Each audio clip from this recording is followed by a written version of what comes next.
Bismillahirrahmanirrahim. Assalamualaikum warahmatullahi taala wabarakatuh.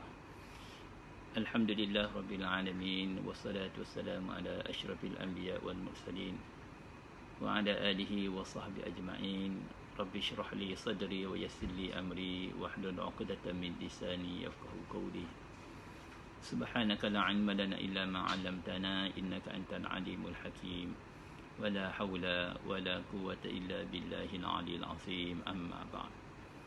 قال الله تعالى أعوذ بالله من الشيطان الرجيم ولتكن منكم أمة يدعون إلى الخير ويأمرون بالمعروف وينهون عن المنكر وأولئك هم المفلحون. صدق الله العظيم.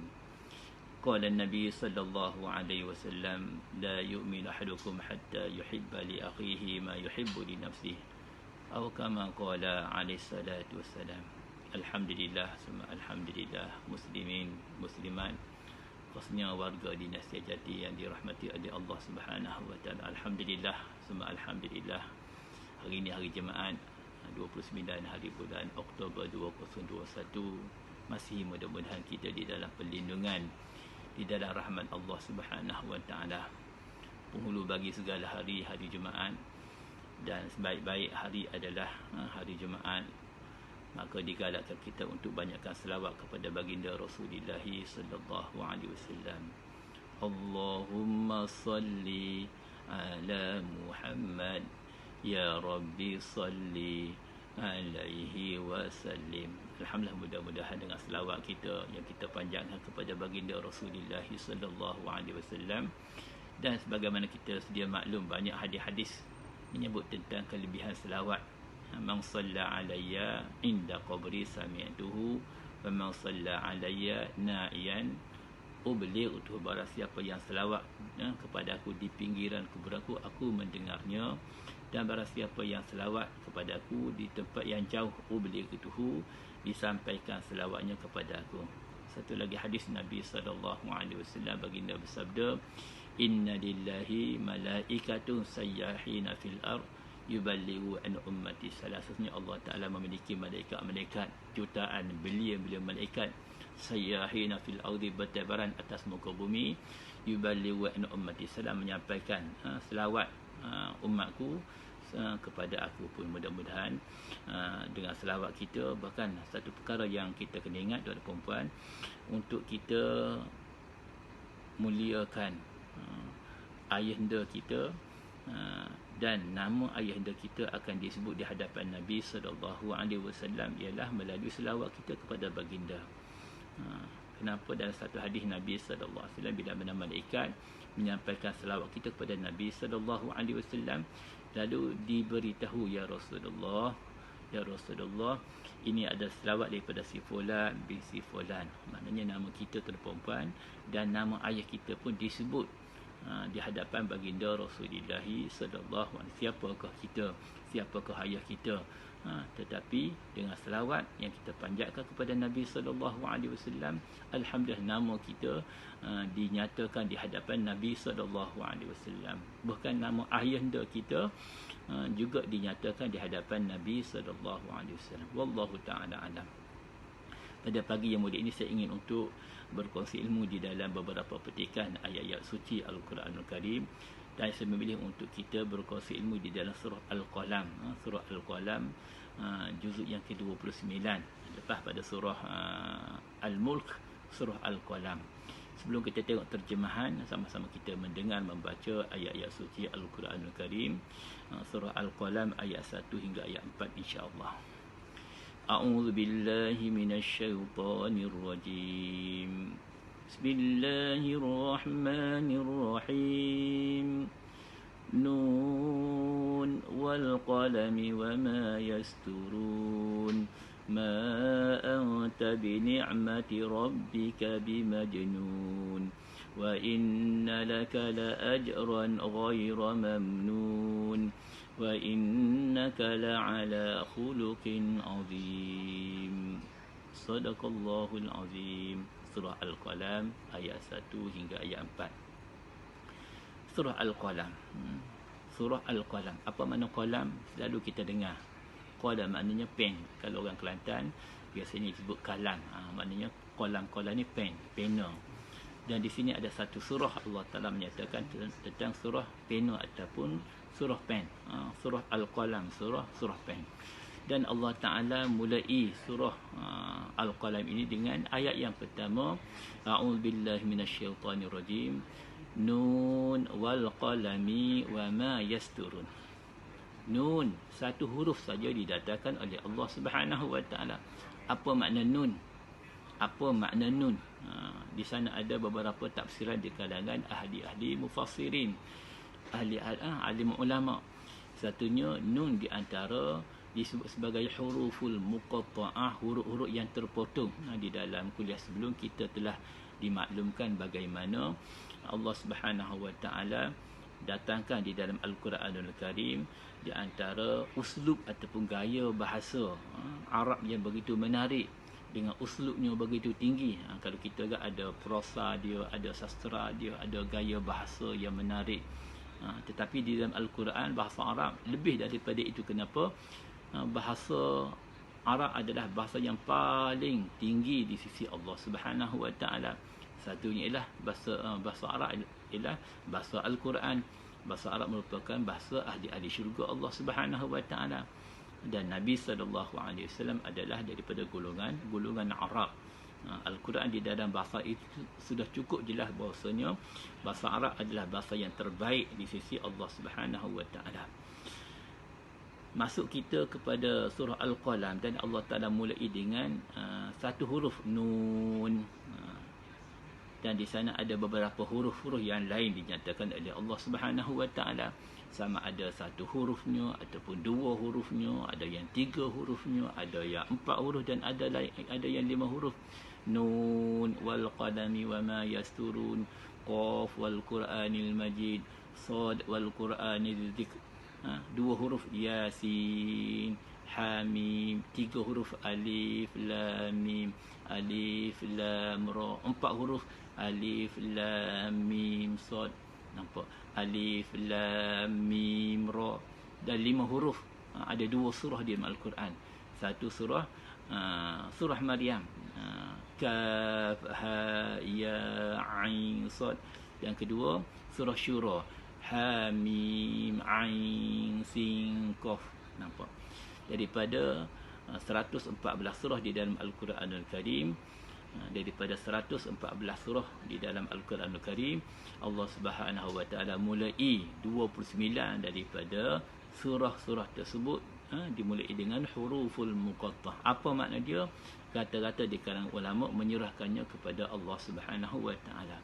Al-Quran di dalam bahasa Arab pun begitu, mereka tidak mampu untuk menterjemah Nun, mereka tidak mampu untuk menterjemah Qaf, mereka tidak mampu untuk menterjemah Alif Lam Mim, sehingga disebut di dalam tafsiran bahasa Arab, Allahu a'lamu bimuradih. Allah Ta'ala sahaja yang lebih mengetahui tentang maknanya. Satu. Pun begitu, ada sebahagian ulama menyebut bahawasanya Nun di sini maknanya ikan. Maknanya ikan. Awal-awal lagi Allah Ta'ala nyatakan tentang ikan. Nun. Apa maksud Nun? Sebahagiannya menyerahkan terjemahannya kepada Allah Subhanahu wa Ta'ala. Pun begitu, ada sebahagian di kalangan mufassirin menyatakan apa makna Nun? Maknanya adalah ikan. Nun maknanya ikan. Dan alasan mereka, hujah mereka, kalau kita buka di dalam surah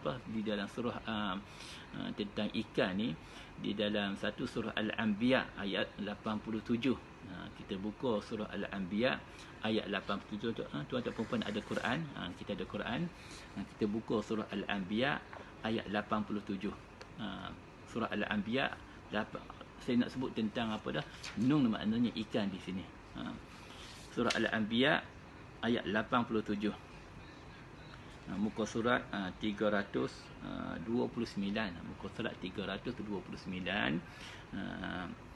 ayat 87. A'udzu billahi minasyaitonir rajim. Wa zannuni idh dhahaba mughadiban fa dhanna an lan naqdiru alayhi فنادى في الظلمات أن لا إله إلا أنت سبحانك إني كنت من الظالمين فاستجبنا له ونجيناه من الغم وكذلك ننجي المؤمنين. Nampak? Muka surat 329 surah Al-Anbiya ayat 87 dan ayat 88. Wazannun. Nampak? Wazannun. Apa makna zannun ni? Ialah maknanya rujuk kepada orang yang dimakan oleh ikan. Siapa? Nabi Allah Yunus AS. Jadi saya nak fokus kepada kalimah perkataan nun. Wazannun maknanya disebut kepada yang ada kaitan rapat dengan ikan. Izzahaba mughadiban, bila mana dia telah keluar hal keadaan yang agak marah.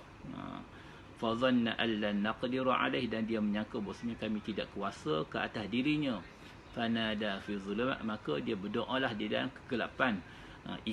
Perut ikan yang begitu gelap. Apa doa Nabi Allah Yunus AS? La ilaha illa anta subhanaka inni kuntu minaz zalimin. Fastajabna lahu, kami telah menyahut ataupun menerima doa dia. Wa najjaynahu minal ghammi, dan kami selamatkannya Nabi Allah Yunus daripada kebimbangan, daripada duka cita dia. Wa kadzalika nunjil mu'minin, demikianlah kami telah maknanya selamatkan, kami telah pelihara siapa? Al-mu'minin, orang-orang yang beriman. Jadi an-nun di sini lebih kepada maknanya ikan. Satu. Dan kalau kita buka juga dalam surah Al-Qalam tadi, kita buka surah Al-Qalam ayat yang terakhir. Surah Al-Qalam, kita masih lagi berada di surah Al-Qalam ayat 48. Kita buka surah Al-Qalam, masuk semula kepada surah Al-Qalam tadi ayat 48.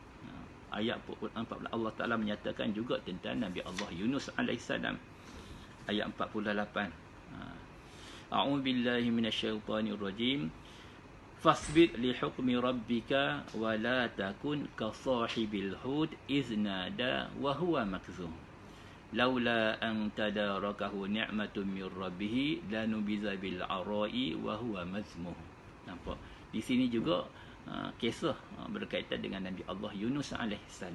Fasbir li hukmi rabbika, wahai Muhammad, bersabarlah kamu dengan urusan, dengan perintah, dengan arahan Tuhan kamu. Wala takun ka sahibil hud, janganlah kamu menjadi sebagaimana sahibil hud.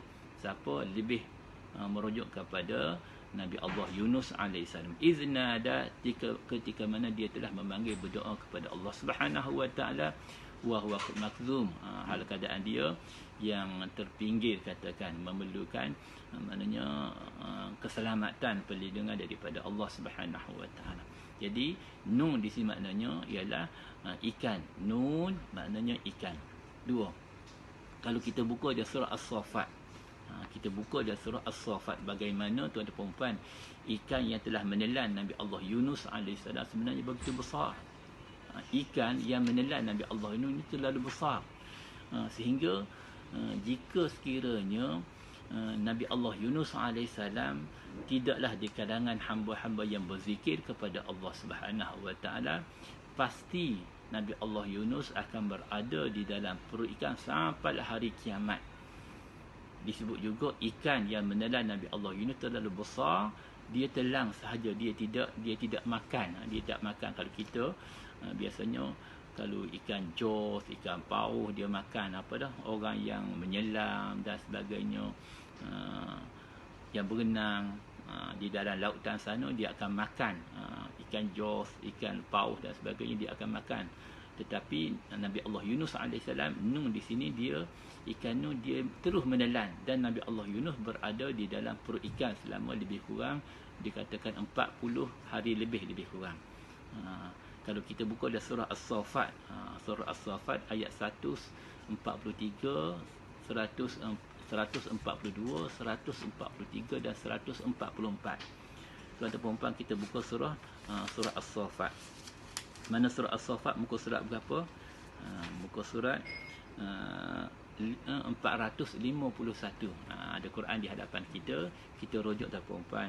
Surah As-Saffat lepas pada surah Yasin. Lepas pada surah Yasin, surah As-Saffat muka surat 451, ayat yang ke-142, 143 dan 144. A'udzu billahi minasy syaithanir rajim.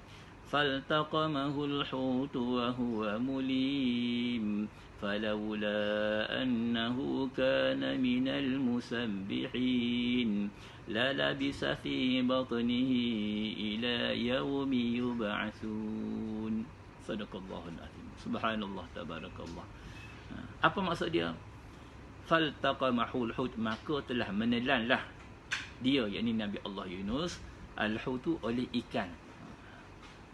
Nun tadi, ikan nun tadi telah menelan Nabi Allah Yunus, wa huwa muli, maka jadilah dia di kalangan hamba yang agak tercela, maknanya dengan sebab mungkin kesalahan sedikit dan sebagainya. Itu adalah ujian daripada Allah Taala terhadap nabi-nabinya.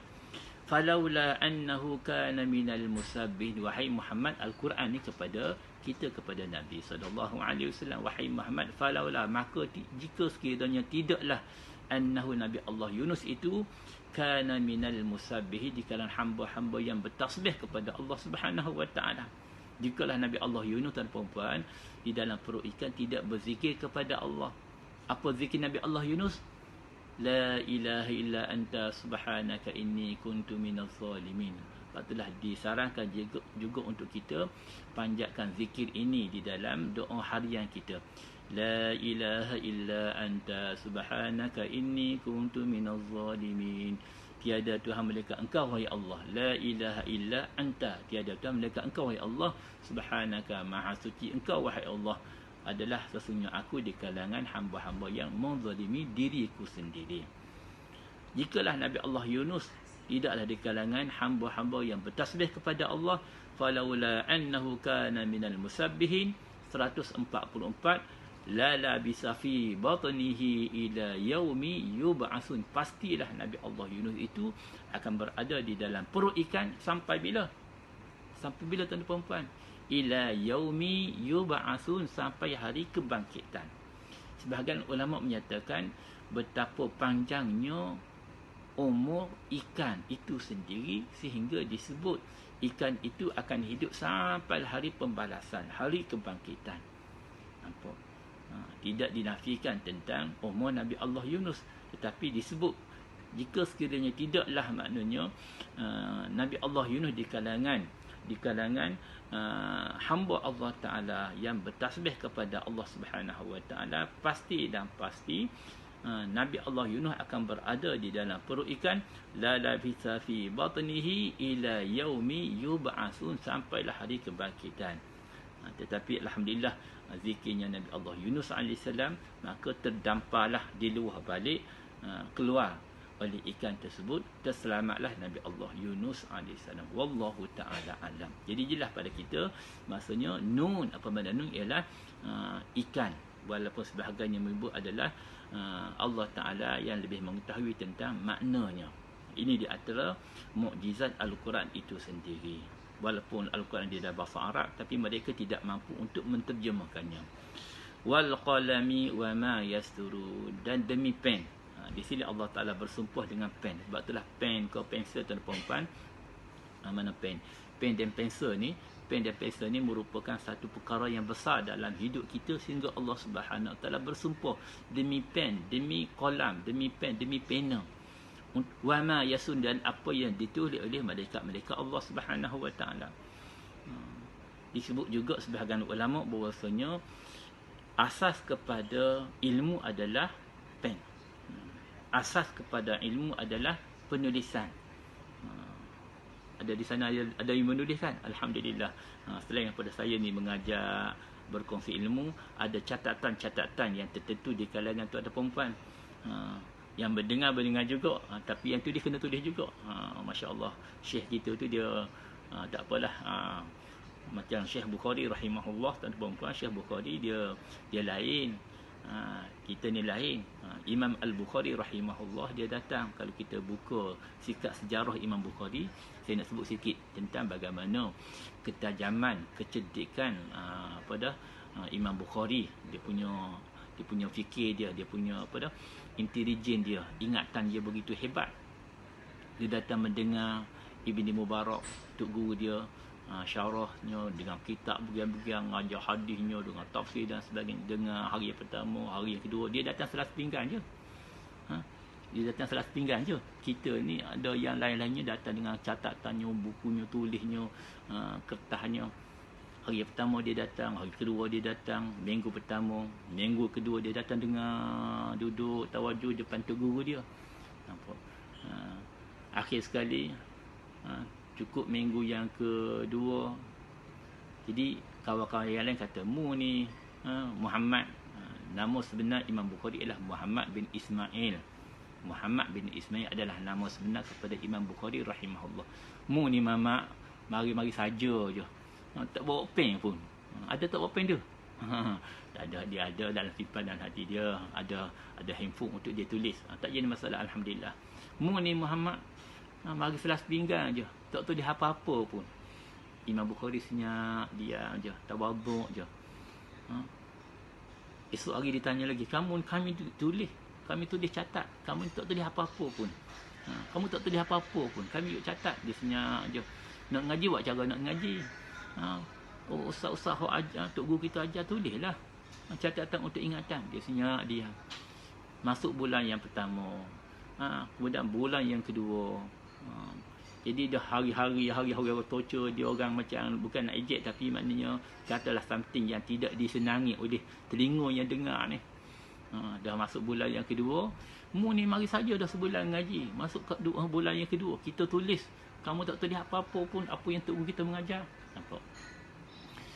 Apa jawab Imam Bukhari rahimahullah? Muhammad bin Ismail, minta maaf, cuba kamu semak bacaan saya, ingatan saya, hafalan saya, hafazan saya.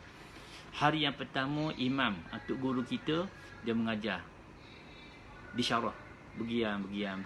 Hari yang kedua begian. Hari yang ketiga begian. Hari yang keempat begian. Ni minggu yang pertama. Masuk minggu kedua, dia mulakan dengan bab sekian, dia syarah sekian. Kemudian minggu yang ketiga begian. Minggu yang keempat begian. Cukup satu bulan. Masuk bulan yang kedua begian. Dia pula tak tulis. Imam Bukhari yang tidak catat apa-apa pun, ingatan dia lebih, sehingga dia boleh syarah. Sedangkan orang yang menulis itu, dia terlepas pandang. Tak tulis apa yang tok guru mengajar. Kamu tak tulis, aku ingat, katakan. Subhanallah, tabarakallah. Kenapa? Ingatan Imam Bukhari begitu hebat. Kalau tuan-tuan puan ingatan betul tu, subhanallah, tabarakallah. Apa kata Muq kepada Imam Bukhari rahimahullah, ayah kepada Imam Bukhari Muhammad Ismail ni, sesungguhnya semasa Imam Bukhari Muhammad di dalam kandungan saya dan suami tak pernah masuk dalam mulut saya sesuatu yang haram, sesuatu yang syubhah, bukan yang haram. Dia cukup jaga makanan, cukup jaga kehidupan dia, dengan tasbihnya, dengan zikirnya, dengan dan sebagainya. Alhamdulillah, dengan tawajuhnya ibu dan ayah, alhamdulillah keluarnya Imam Bukhari rahimahullah, sehingga disebut dalam beberapa riwayat, maknanya asahul kitab ba'dal Quran Sahih Al-Bukhari. Sahih kitab selepas Al-Quran ialah Sahih Al-Bukhari, Imam Bukhari rahimahullah, yang hadisnya berjumlah 7,275 hadis. Dia hafal ribuan hadis dengan ingatan dia. Wal qalami wa ma yasdad, demi pen. Allah Ta'ala bersumpah, tuan-tuan, dengan pen yang kita pegang ni, Allah Ta'ala bersumpah. Satu, disebut juga sebahagian ulama, kita masih lagi berada pada ayat yang pertama. Tak apa, lambat sikit tak apa, asalkan kita dapat merongkai apa yang tersirat di dalam Al-Quranul Karim. Wal qalami wa ma yasdan, demi pen dan apa yang ditulis oleh malaikat Allah Subhanahu wa taala. Disebut juga apa yang berlaku, apa yang akan berlaku sampailah kiamat, telah ditulis di Lauh Mahfuz Allah Subhanahu wa taala. Dah ada maknanya ajal dia, jodoh dia, celakanya hamba, bahagianya hamba, di Lauh Mahfuz tertulis segala-galanya. Sebahagian ulama mentafsirkan wal qalami wa ma yasturun, maknanya pentingnya kita ni belajar, pentingnya kita menulis. Kalau kita buka di dalam di dalam Al-Quranul Karim, tidakkah wahyu yang pertama diturunkan kepada baginda Rasulullah sallallahu alaihi wasallam adalah surah Al-Alaq. ayat 1 hingga ayat 5. A'udzubillahi minasyaitonirrajim. Bila mana Jibril datang kepada Nabi SAW, Iqra ya Muhammad, baca oleh kamu wahai Muhammad. Apa jawab baginda? Ma ana biqarin, aku tak pandai baca pun. Iqra ya Muhammad, ma ana biqarin, aku tak pandai baca. Iqra ya Muhammad, ma ana biqari'in, aku tak pandai membaca.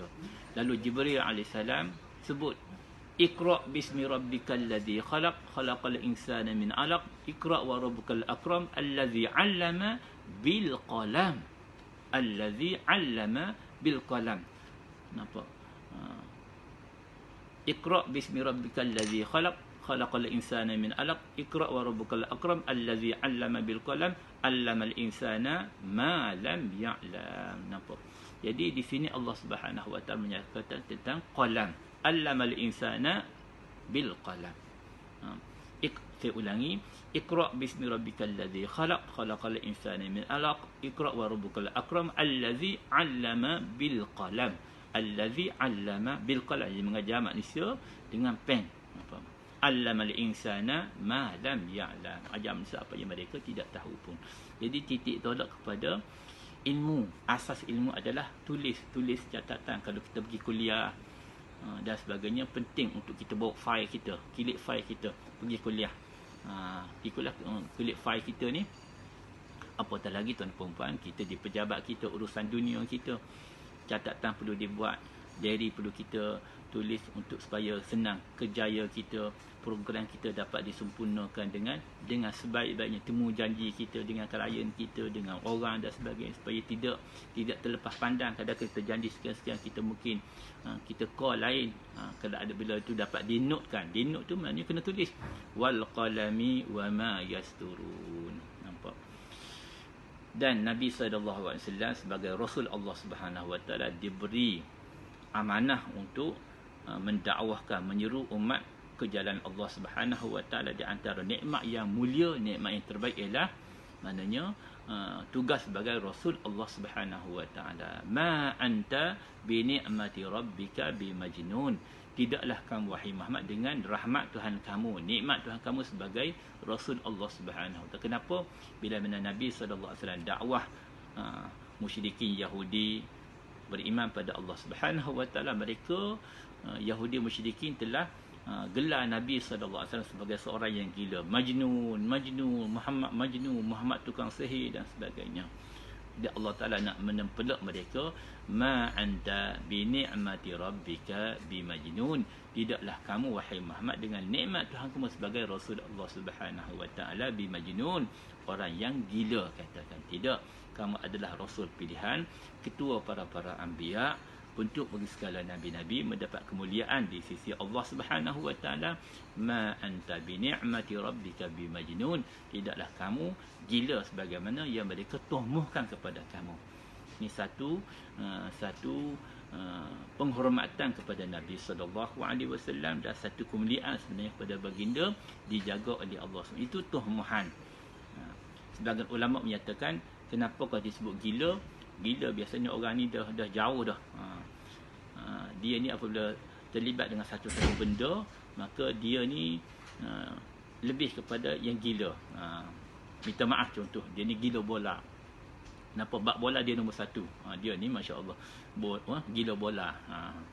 Kalau orang tu dia minat dia ikan, orang tu gila ikan. Contoh. Kalau orang tu dia jenis minat burung, ada burung ketitir, burung merpati, dia pelihara burung-burung, dia gila burung. Macam itulah.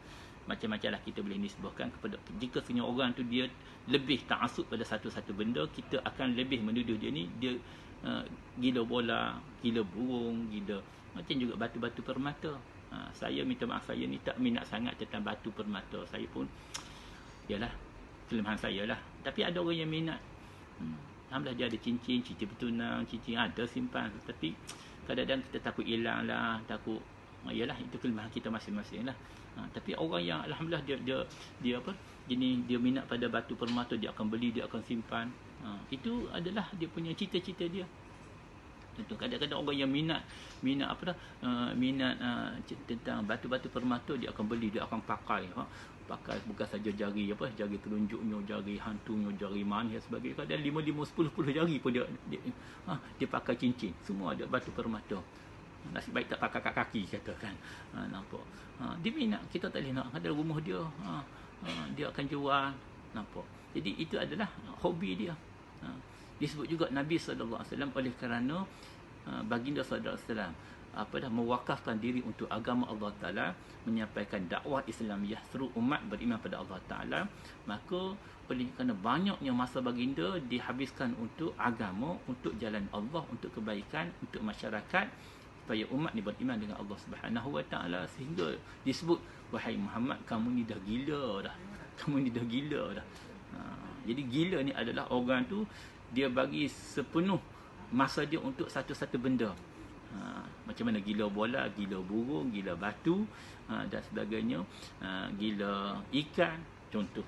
Maka di sini juga kata ulama, Nabi SAW dituduh paginya, petangnya, siangnya, malamnya di dalam urusan dakwah Islamiyah, menarik yang lainnya kepada Allah Subhanahu Wa Ta'ala. Allah Ta'ala bela Nabi SAW. Ayat 2, ma anta bi ni'mati rabbika bimajnun. Tidaklah kamu Muhammad dengan nikmat Tuhan sebagai Rasul Allah Subhanahu Wa Ta'ala bimajnun, seorang yang gila. Katakan tidak, kamu adalah Rasul pilihan, insan yang terbaik yang dihantar atas muka bumi sejak lahirnya, sejak bermulanya dunia diciptakan oleh Allah Subhanahu Wa Ta'ala sampailah dimusnahkan oleh Allah berlaku kiamat. Nabi SAW adalah insan yang terbaik, yang dimuliakan, yang disebut sebagai Habibullah, kekasih Allah Subhanahu Wa Ta'ala. Wallahu ta'ala alam. InsyaAllah hari ini kita hanya sempat 2 ayat sahaja. InsyaAllah kita akan sambung ayat berikutnya pada kuliah akan datang insyaAllah. Mudah-mudahan apa yang kita berkongsi ilmu boleh menambahkan ilmu kita, boleh menambahkan takwa kita, boleh menambahkan iman kita. Apa yang terserat di dalam firman Allah Subhanahu Wa Ta'ala yang baik daripada Allah, segala kekurangan daripada kami saya. Aku liqauli hadza wastaghfirullahal azim li wa lakum. Assalamualaikum warahmatullahi taala wabarakatuh.